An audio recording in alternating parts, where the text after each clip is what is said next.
Hello and welcome to another TechHub.Training solution video. This is the solution video for the Power BI Employee Performance Tracker Challenge. For this challenge, we provide the solution using Power BI, and let's get into it. So we're going to go ahead and pull up Power BI Desktop, and the first thing, we'll just review the challenge really quickly. We are a data analyst for a company that wants to track employee performance across multiple departments. We have the data, but the HR team wants us to use Power BI to visualize productivity trends, identify top performers, and compare department performance.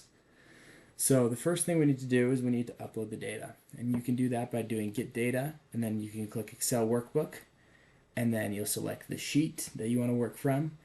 And for this challenge, I've already gone ahead and done that, and so that's the first step. And the second step is to create a bar chart. So what we want to do is we want to open this visualizations tab, and if you kind of scroll over them, you can see what the visualizations are, and it gives you a name for each of them. So for this one, we did a clustered bar chart, which is right here. And if you open up the filters tab,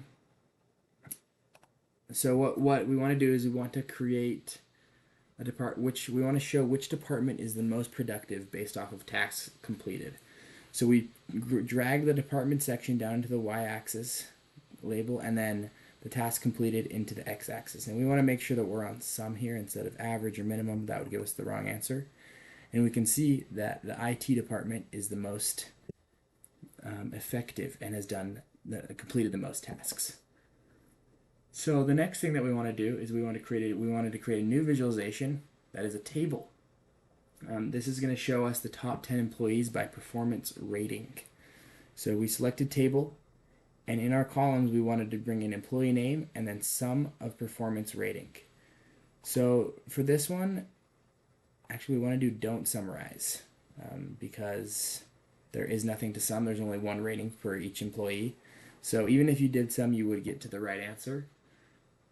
But here we can see that Abigail Lewis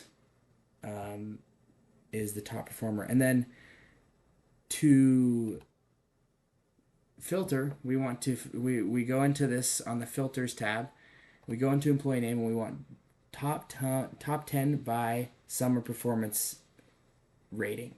So we put top n, which n is just a variable, and we use 10 here. And then we do sum of performance rating. We can see that Abigail Lewis is number 10, or the best, and these are the top 10 performers. Okay, the next step is to create a gauge chart. So we want to go find gauge chart over here, which is right here, and we want to drag in the value, which is we want average performance rating. And then our maximum value is the average of max rating, and then our target value is the average of target rating. So max rating and target rating in this data set are all the same. So the average is just the number that's on there. But if you have different targets for different employees, it will show that as well, and it'll average it. So right here on the gauge chart, it shows that 4.85 is our target. Right now we're sitting at 3.77, and the max we could be is 5. The last thing is to create a slicer. So we go into this one's very simple. You pull up the slicer and you drag in department, and this allows us to select, and it changes all of our other visualizations based off of that specific department. So we have HR, finance, IT, and we can see how the data changes for all those different categories.